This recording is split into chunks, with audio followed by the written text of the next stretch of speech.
A igreja pode falar o versículo 16 do capítulo 3 de João?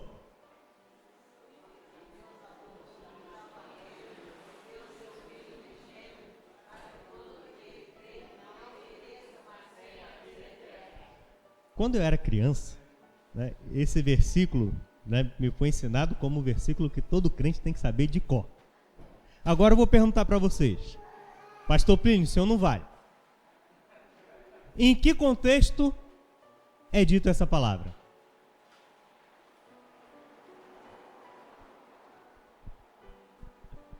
Os irmãos lembram? No diálogo com quem Jesus estava no momento em que ele fala esse versículo? Ele estava dialogando com quem? Nicodemos, né? Então vamos abrir as nossas Bíblias em João capítulo 3 e vamos ler esse contexto, né, do versículo 16, que nós tanto amamos e tanto guardamos no coração.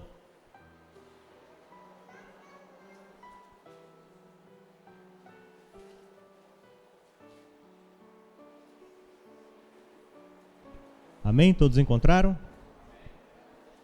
Capítulo 3 do Evangelho de João, a partir do versículo 1. Havia entre os fariseus um homem chamado Nicodemos, um dos principais dos judeus.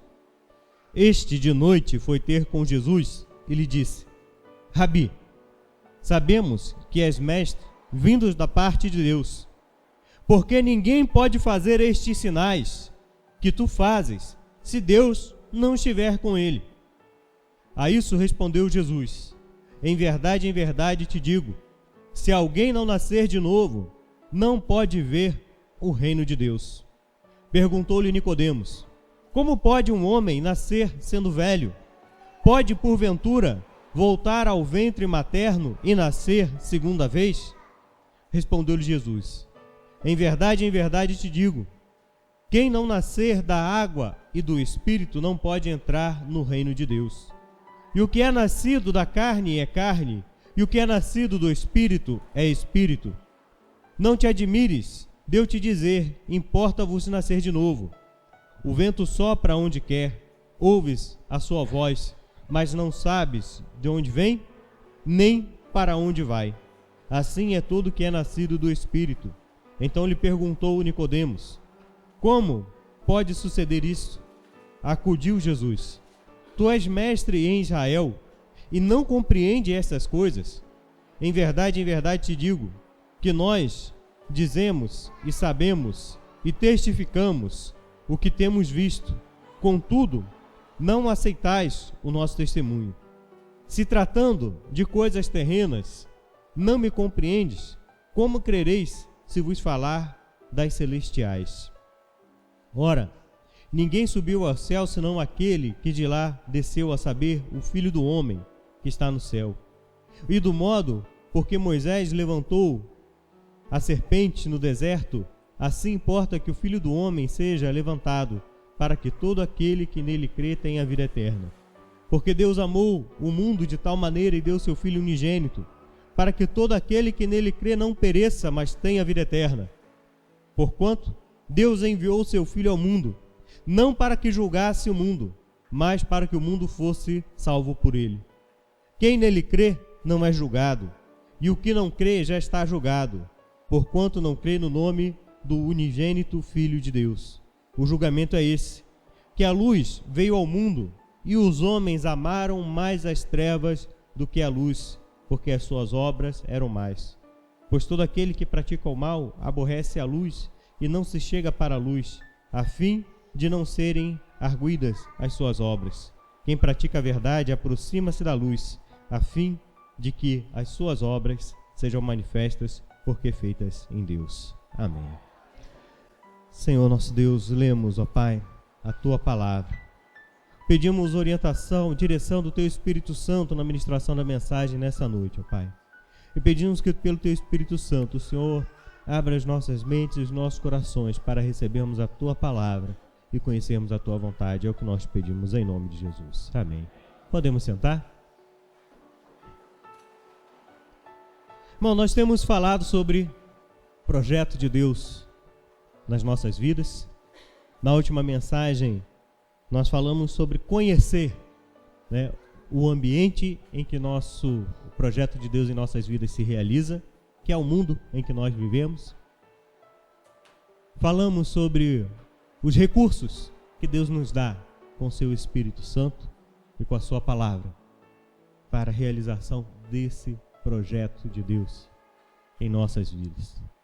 E nessa noite nós vamos estar falando sobre as ações práticas, né, de colocarmos o projeto de Deus em nossa vida para que Ele faça a transformação que é o plano de Deus, é o sonho de Deus para as nossas vidas. E aqui Nicodemos, quando procura Jesus, ele está procurando sabedoria de Deus, está reconhecendo que Deus está com Jesus, né? E ele, por ser um principal dos judeus, ele vai procurar Jesus, né, bem escondidinho.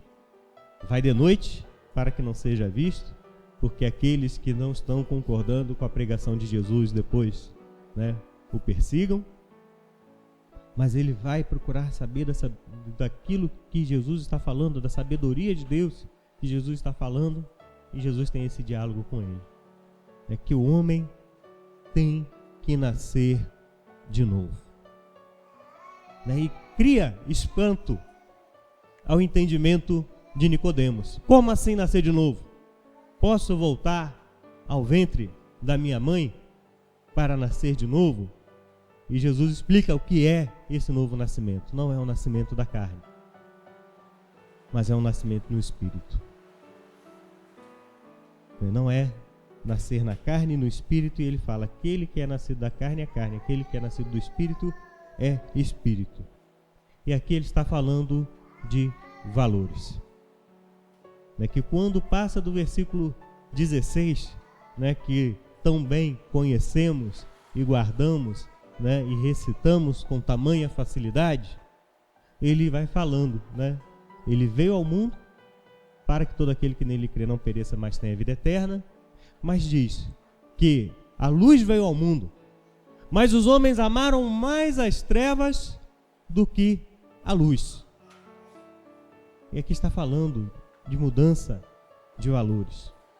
E para colocarmos o projeto de Deus para funcionar em nossas vidas, colocá-lo em prática, para que ele exerça a mudança em nossa vida, essa consciência nós temos que ter, e é justamente o que Jesus está falando para Nicodemos.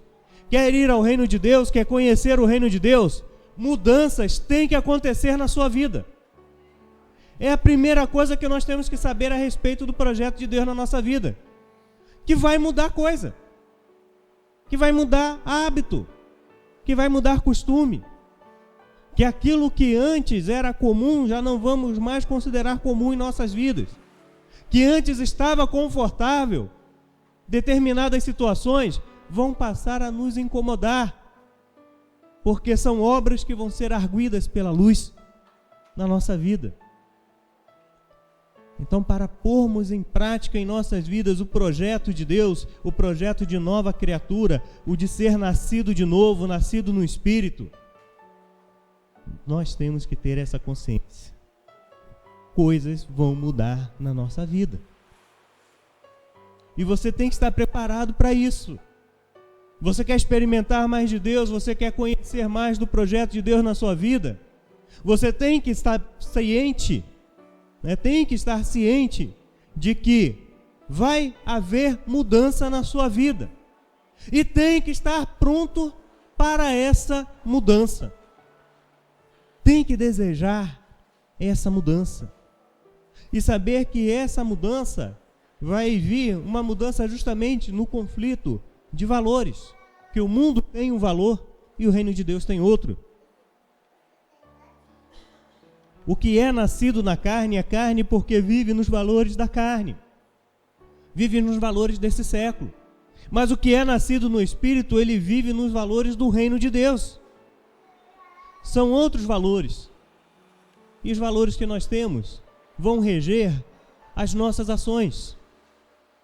Os valores que nós temos vão reger os nossos hábitos. Os valores que nós temos vão reger o nosso caráter. E eu quero convidar você a abrir um outro texto na palavra de Deus. Em Isaías, capítulo 6. Que eu acho esse texto, esse momento de Isaías, a visão que ele tem do trono de Deus e a resposta que ele tem a essa visão, e a confissão que ele faz nesse momento, uma das ações mais emblemáticas para entendermos como pôr em prática em nossa vida essa mudança que tem que acontecer em nossas vidas. A partir do versículo 1, no ano da morte do rei Uzias, eu vi o Senhor assentado sobre um alto e sublime trono, e as abas de suas vestes enchiam o templo.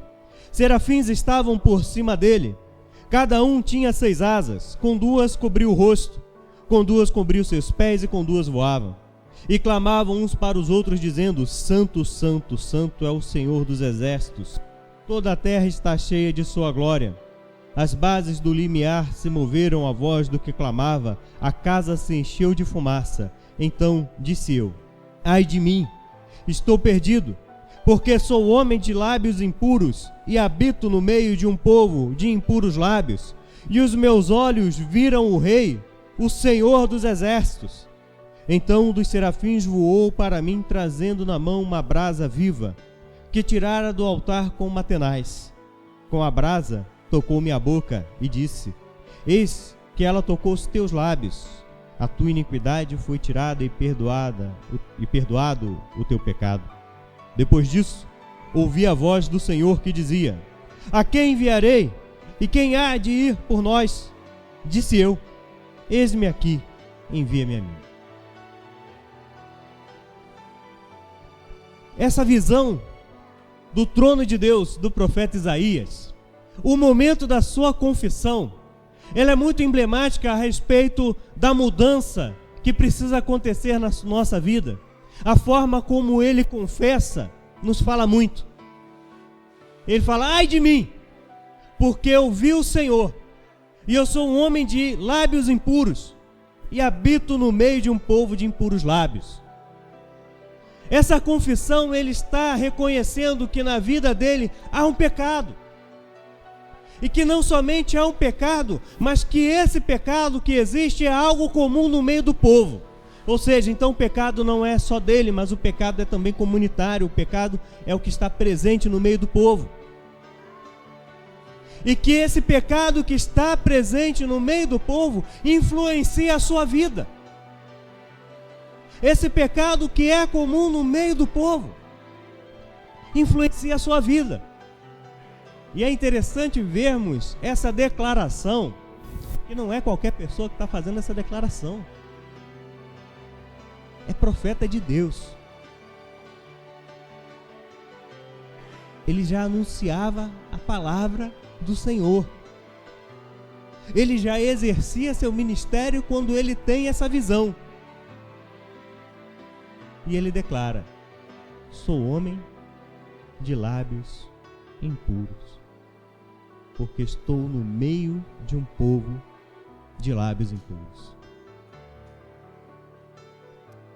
Ele, na condição de profeta de Deus, e num contexto também bem diferente do nosso, porque no nosso contexto, na nossa sociedade, num estado laico, liberdade de religião, pessoas professam toda sorte de religião, pessoas não professam religião nenhuma, e há quem negue a existência de Deus. Nós temos valores que não correspondem aos valores de Deus dentro dessa sociedade e que muitas vezes vêm por intervir na vida do servo e da serva de Deus, vêm influenciar na vida do servo e da serva de Deus. Mas Isaías está reconhecendo esse pecado que está na vida dele, que é profeta, e na vida de um povo em que não existe o conceito de não crente.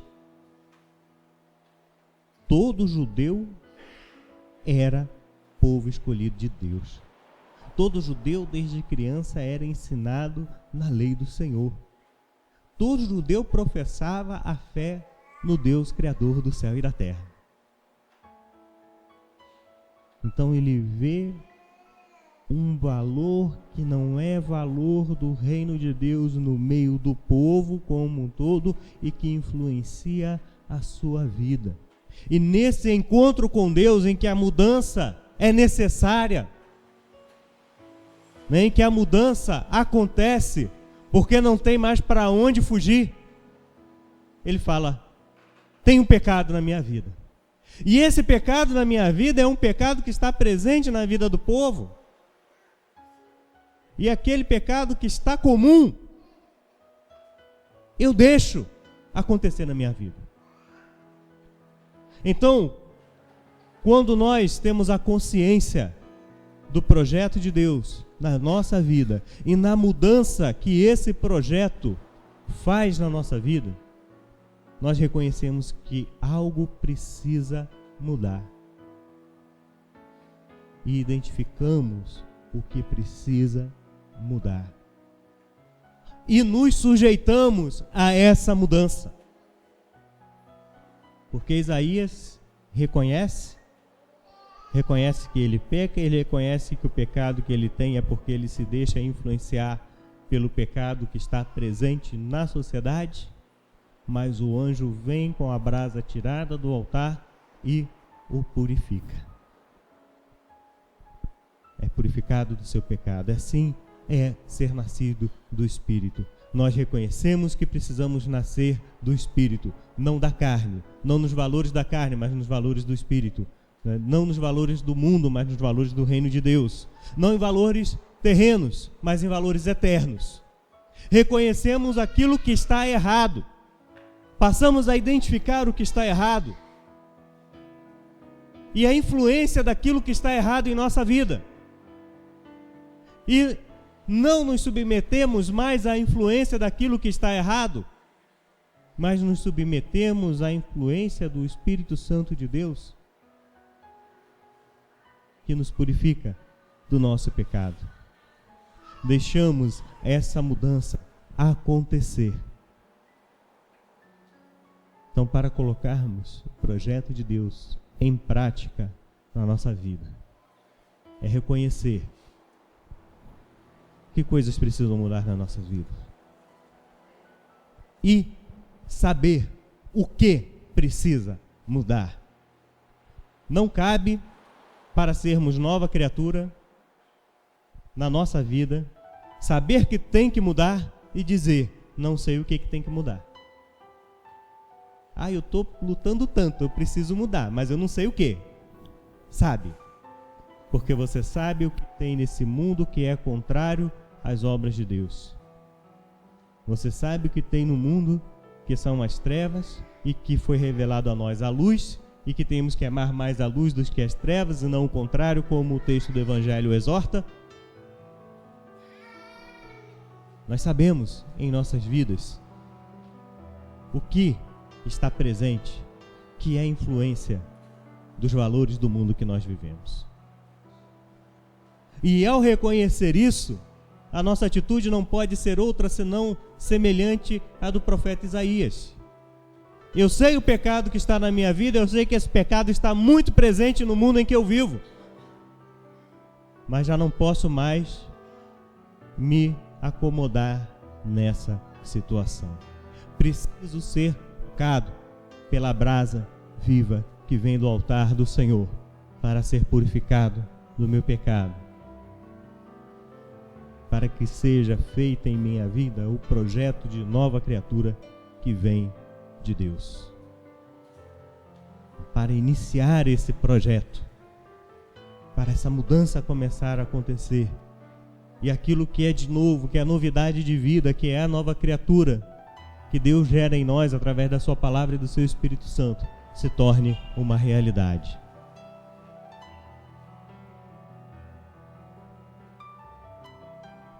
E para terminar a mensagem, o versículo que nós terminamos a leitura em Isaías,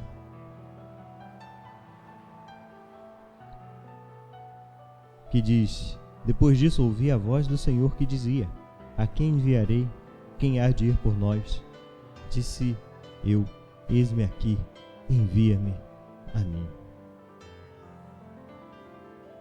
Porque o projeto de Deus sendo realizado em nossas vidas, nós somos enviados para esse mundo, para que esse projeto seja vivido, experimentado por nós a cada dia nesse mundo que nós vivemos, e que esse projeto de nova criatura em nossas vidas seja também anúncio da palavra da salvação do Senhor, através de nossas vidas, através de nossos lábios, nesse mundo que nós vivemos.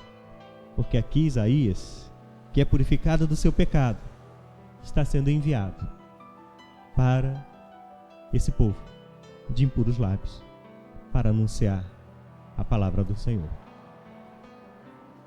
Assim também é a dinâmica do projeto de Deus em nossas vidas, do projeto da nova criatura. Nós reconhecemos que precisa mudar, identificamos o que precisa mudar, nos submetemos à mudança que o Senhor faz em nossa vida e somos por Ele enviados a sermos testemunho da sua palavra, do seu amor, da sua salvação nesse mundo que nós vivemos. O lugar de nós vivermos o projeto de Deus de nova criatura é agora, é nesse mundo, é nessa sociedade. Ansiamos pelo dia que estaremos na glória com o Pai, que estaremos na plenitude do reino, em que todas as coisas já terão passado. Ansiamos por esse dia. Mas enquanto aqui vivemos, o lugar de vivermos o projeto de nova criatura é o mundo, é a sociedade que nós vivemos. É nesse ambiente que a luz do Senhor resplandece em nós.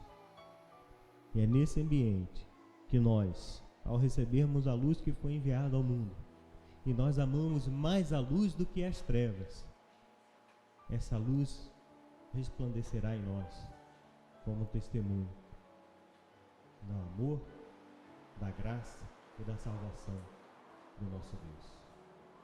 Que Deus